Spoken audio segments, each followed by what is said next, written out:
हाँ तो भैया हुआ कुछ ऐसा कि कल हम लगे थे अपने काम में, ठीक है, और फिर मोबाइल पे नोटिफिकेशन आया कि हमारे मोदी जी जो है शाम को 5 बजे देश को संबोधित करेंगे।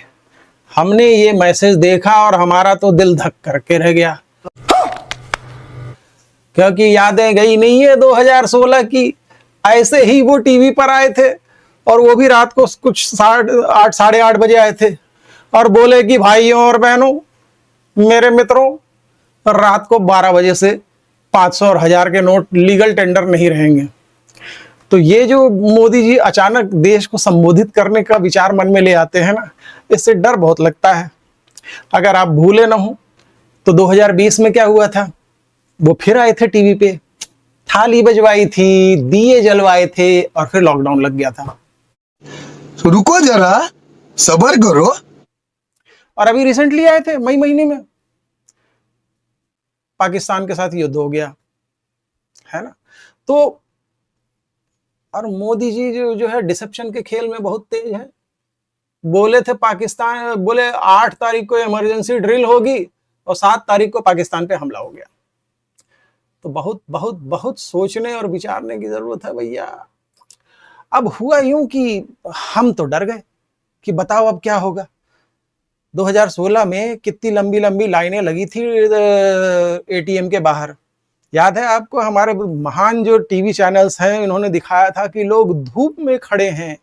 वैसे नवंबर का महीना था, लेकिन फिर भी दिखाया था कि धूप में खड़े हैं और लोगों को चक्कर आ रहे हैं, पसीने आ रहे हैं और तमाम तरह की चीजें। हमारे राहुल भैया की तो हम बताना ही भूल गए। वो गए थे एक बार 4000 रुपए निकाल के लाए थे, तो उसके बाद 2 महीने बाद गए थे पैसा निकालने। तू समझा? हाँ। नहीं, तू समझा नहीं। हमारी तो गृहस्थी चलती नहीं है 4000 रुपए में, लेकिन पता नहीं राहुल भैया ने कैसे चला ली थी। लेकिन जो भी है, मोदी जी का ये जो देश के नाम संबोधन है, इससे हर किसी को घबराना चाहिए, सोचना चाहिए कि पता नहीं सर पे क्या फटने वाला है। तो वैसे उन लाइनों के बारे में अगर हम बात करें तो कोविड के समय भी लाइनें देखी थी। याद है आपको, टीवी पे दिखाई देती थी। कब वो लाइनें लगती थी? जब वो लॉकडाउन में थोड़े समय के लिए ढील मिलती थी। और वो लाइनें कहाँ लगती थी? शराब के ठेके पे, उतनी ही धूप में, कोई चक्कर नहीं खा के नहीं गिर रहा था। उसके बाद तो मानसून आ गया था, बारिश में लोग घुटने घुटने पानी में भी जा रहे थे। एहे, रहा नहीं जाता, तड़प ही ऐसी है ना। नहीं, सुके। तो हमारे देश में देखो, हमारे देश में आबादी इतनी ज्यादा है ना कि लाइनें तो लगती हैं यार। उन लाइनों का मतलब ऐसा मतलब मत निकाला कीजिए कि मतलब इस वजह से हो गया या उस वजह से हो गया। हमें आदत है लाइनों की, जिंदगी कतार में है। बताइए 1.5 बिलियन, 5 हो गए कि नहीं? 1.45 थे यार लास्ट, शायद हो गए 1.5। तो जो भी है, मतलब we are the largest population. तो लाइन में तो हम लगेंगे, हमारा जन्म सिद्ध अधिकार है, कोई हमें रोक नहीं सकता। खैर, मुद्दा वो नहीं था। मुद्दा ये था कि दिल में ये डर बैठ गया कि आज पता नहीं मोदी जी क्या करेंगे। बहुत सोचा, बहुत विचारा। 5 बजे तक तो ऐसे उधेड़ बुन में रहा, सोच सोच के दिमाग का दही हो गया कि आज क्या होने वाला है। देखिए, मोदी जी जब से आए हैं, मन की बात वो करते रहते हैं, हर महीने करते हैं, लोगों के साथ करते हैं, लोगों के साथ उनका मन भी मिला हुआ है और लोगों का मन भी उनके साथ मिला हुआ है। तो लोग भी अपने मन की बात पहुंचा देते हैं। ऑल दो मोदी जी रेडियो पे आके बोलते हैं, लोग अपने मन की बात उन तक पहुंचाते हैं चिट्ठियों के जरिए। और बहुत सारे साधन है आजकल, तो टेक्नोलॉजी का जमाना। पीएम मोदी का वो एक ऐप है, उस पर आप डाल दीजिए तो भी पहुंच जाएगी बात। थोड़ी देर से पहुंचेगी, लेकिन पहुंच जाएगी, है ना। देर सवेर, भगवान के घर देर है, अंधेर नहीं। तो मोदी जी के घर में भी देर हो सकती है, अंधेर अभी तक तो नहीं है, आगे का पता नहीं। तो जो भी है, अब मोदी जी ने कहा कि शाम को 5 बजे फिर। पता नहीं, त्योहार का मौसम है। अब त्योहार के मौसम में यार फिर से नोटबंदी, और पता नहीं इस बार नोट की जगह क्या बंद कर दे। ठीक है, शराबबंदी भी हो सकती है। ठीक है, बड़ा पॉपुलर चीज है। वैसे हम आपको बता दें कि गुजरात में शराबबंदी है ना, और बिहार में भी है। तो बिहार की शराबबंदी के किस्से तो आप सुन ही रहे होंगे, है ना। नेपाल से आ जाती है, बाकी पड़ोसी राज्यों से भी आ जाती है, और जो जिन लोगों तक नहीं पहुंच पाती है वो घर में बना लेते हैं। कई बीच में 2-3 इंसिडेंट हुए, खैर आज का मुद्दा वो नहीं है, ठीक है। और शराबबंदी गुजरात में भी है, अब मैं बोलूंगा पता नहीं किसको बुरा लग जाएगा, मैं खुद गुजरात में रहा हूं और ऐसी कोई दिक्कत नहीं थी, मतलब सब कुछ था उपलब्ध, कोई दिक्कत नहीं। समझ रहे हो? समझ रहे हो आप? समझ रहे हो ना? खैर फाइनली बहुत धड़कते दिल के साथ हमने चैनल खोला और सामने देखा मोदी जी ने कहा कि भाइयों और बहनों, मेरे मित्रों, हमने जीएसटी कट कर दिया है।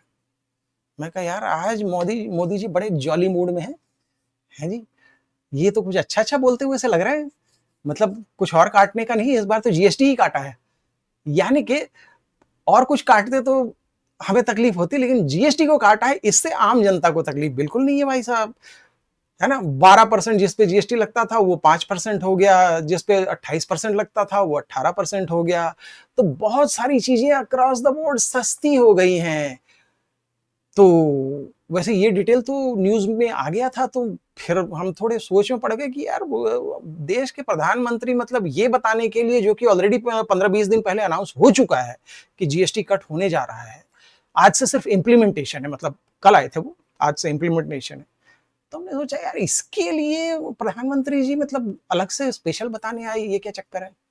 लेकिन फिर आए वो मुद्दे पे, अभी मजा आएगा ना भिड़ो। और मुद्दा ये था कि त्योहार मनाइए, हमारा त्योहार है, दशहरा आ रहा है सामने है, आज से नवरात्रि शुरू है और फिर दिवाली है, और त्योहारों में तो जम के खरीदारी होती है, साल भर की खरीदारी होती है। तो मोदी जी ने कहा कि वो खरीदिए जिसमें अपने देश की मेहनत लगी हो, अपने नौजवानों का पसीना लगा हो। ये बात मोदी जी आपने कह के ना सीधा मतलब एकदम दिल को टच कर लिया। ये है वो मन से मन की बात, है ना, कि बी इंडियन बाई इंडियन, है ना। अब क्या होगा, दिवाली में हम सस्ते के चक्कर में वो चाइनीज लाइटें खरीद लाएंगे, ठीक है, उनसे हमारे देश के लोगों का फायदा नहीं हो रहा ना, उससे तो चाइनीज लोगों का फायदा हो रहा है, राइट। हम बस सस्ता देखते हैं। आपको मालूम है जापान में बहुत यूनिक चीज है कि वहां उनके यहां उगी हुई चीज, उनके यहां बनी हुई चीज चाहे कितनी भी महंगी हो, लेकिन वो खरीदेंगे वही, बाहर से नहीं मंगाएंगे, ठीक है।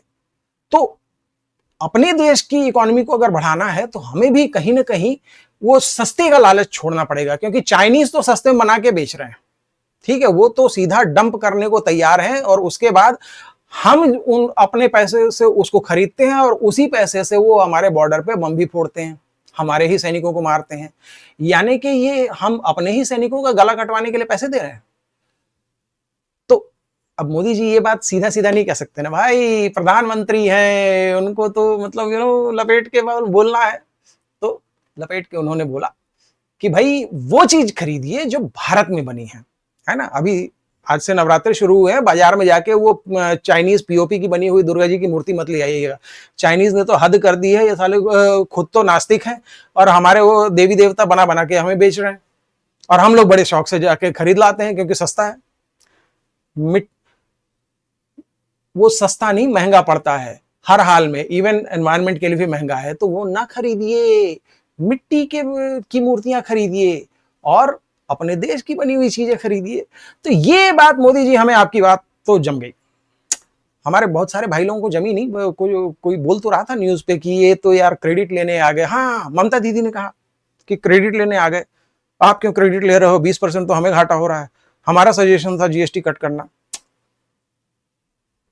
सभी का सजेशन था भाई, सब जीएसटी कट हुआ तो पूरी राज्य सरकार, केंद्र सरकार, सबके टैक्स रेवेन्यू में थोड़ी बहुत कमी आएगी, ठीक है। बात क्रेडिट लेने की नहीं है, बात यह है कि देश की सोचिए और देश के बारे में बात कीजिए। तो आज के लिए इस त्योहार के सीजन में इस चैनल का ये पहला वीडियो है और मैंने सोचा कि ये ही टॉपिक सबसे अच्छा रहेगा। तो त्योहार मनाइए, खुशी से मनाइए और जीएसटी कट का फायदा उठाइए। अगले वीडियो में मिलते हैं, बाय बाय।